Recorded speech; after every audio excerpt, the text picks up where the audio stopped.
Aujourd'hui, je vais t'expliquer pourquoi Bitcoin n'est pas cher. Et quand je te dis aujourd'hui, peu importe que ce soit aujourd'hui, demain ou peu importe au moment où tu regarderas cette vidéo, peu importe la valeur et le prix surtout de Bitcoin, 100 000, 200 000, 500 000, 1 million, Bitcoin n'est pas cher. Je vais t'expliquer pourquoi. Mais avant de commencer, revenons à juillet 2024. Je fais un aller-retour express à cette époque entre Los Angeles et Nashville, justement pour assister à la conférence de Donald Trump.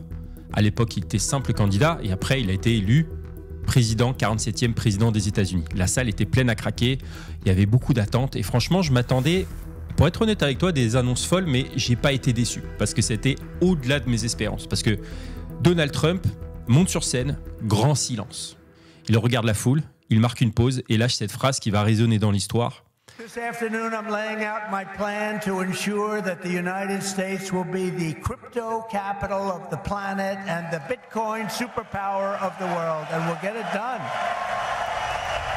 Il veut faire en sorte que Bitcoin soit la capitale mondiale des États-Unis. Et là, c'est une véritable explosion dans la salle.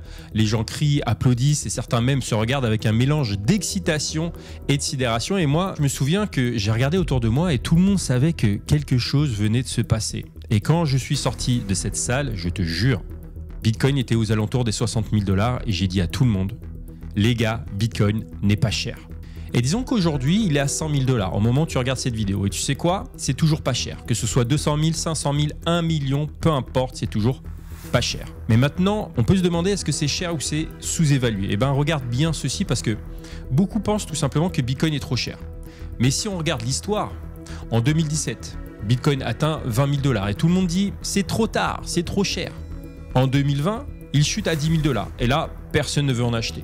Il n'y a plus personne. Alors qu'en 2021, un an plus tard, il dépasse les 69 000 $ et là, c'est la ruée vers l'or. Aujourd'hui, il est à 100 000 et on entend encore c'est trop tard, c'est trop cher. Et franchement, ça n'a aucun sens parce qu'à chaque cycle, c'est la même erreur. Mais attends, parce qu'il y a un twist qui est super important parce que le prix en dollars n'a aucun sens à mon avis si on ne comprend pas la valeur réelle de Bitcoin. Et parlons justement de cette valeur, la valeur réelle. Bitcoin est souvent comparé à l'or.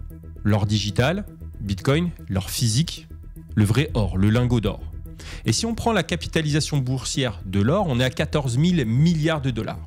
Alors que la capitalisation de Bitcoin, on est à 2 000 milliards. Donc si on fait des maths, si Bitcoin atteint tout simplement et seulement 50% de l'or, alors on parle d'un Bitcoin à 350 000 $. Oui.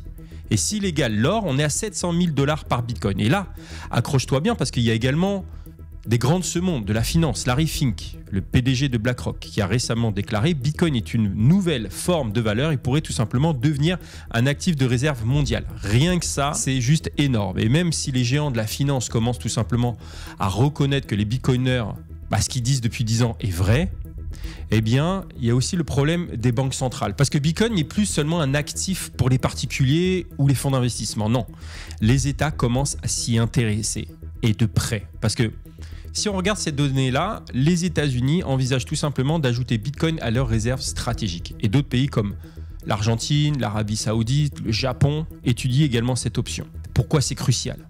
Parce que l'adoption institutionnelle vient tout juste de commencer. Ça, c'est super important à comprendre. Et au-delà de ça, la Réserve fédérale, elle a même récemment admis que Bitcoin avait des propriétés similaires à l'or en tant qu'actif refuge. Et là, ça devient fou parce que une adoption nationale pourrait tout simplement envoyer Bitcoin bien au-delà des 500 000 $ d'ici quelques années. Là, on a une notion et une vision sur le long terme. Mais passons à la suite qui est super intéressant en parlant du Global M2 Money Supply.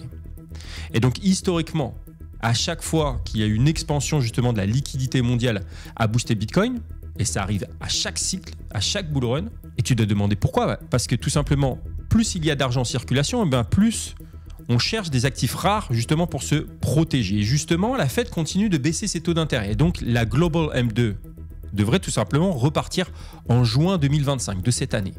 Après des années de contraction et pas d'expansion. Et ce qui est encore plus surprenant, c'est qu'à chaque fois qu'on a eu justement une explosion de la masse monétaire, qui est hyper importante pour l'investissement et pour Bitcoin en particulier, qui est considéré comme très risqué, Bitcoin a suivi tout simplement une hausse massive. Et en résumé, plus il y a d'argent imprimé, plus il y a de capitaux qui cherchent justement refuge et Bitcoin en profite directement parce que c'est considéré comme une valeur refuge maintenant par les fonds d'investissement. Mais attends, parce qu'il y a plus. Il y a des figures emblématiques de l'investissement qui ont fait tout simplement des prédictions assez folles, audacieuses sur le prix du Bitcoin et tu me diras en commentaire qu'est-ce que tu en penses. On a Michael Saylor qui est tout simplement le fondateur de Strategy, tu sais, l'ancien MicroStrategy, qui a déclaré que Bitcoin pourrait atteindre 500 000 $ dans les prochaines années. On a également Katie Wood, la PDG d'Ark Invest, qui prévoit tout simplement un Bitcoin à 1 million de $ d'ici 2030. C'est énorme. Tu me dis ce que tu en penses. Et ces experts voient tout simplement un potentiel assez énorme dans Bitcoin. Mais ce que tu dois retenir, c'est que 1. Bitcoin est encore sous-évalué par rapport à l'or. 2. Les États commencent tout simplement à adopter et à l'adopter comme réserve stratégique. C'est pas encore fait. Et en 3, la liquidité mondiale est sur le point d'exploser en milieu d'année 2025, ce qui va tout simplement favoriser justement une hausse du Bitcoin. Et il y a des experts qui prévoient également des prix bien plus élevés dans les années à venir. Mais attention, parce qu'il y a un énorme piège et c'est pas parce que je te dis que Bitcoin n'est pas cher qu'il faut se précipiter dessus et en acheter en mode FOMO en une seule fois, parce que ça serait une grosse erreur.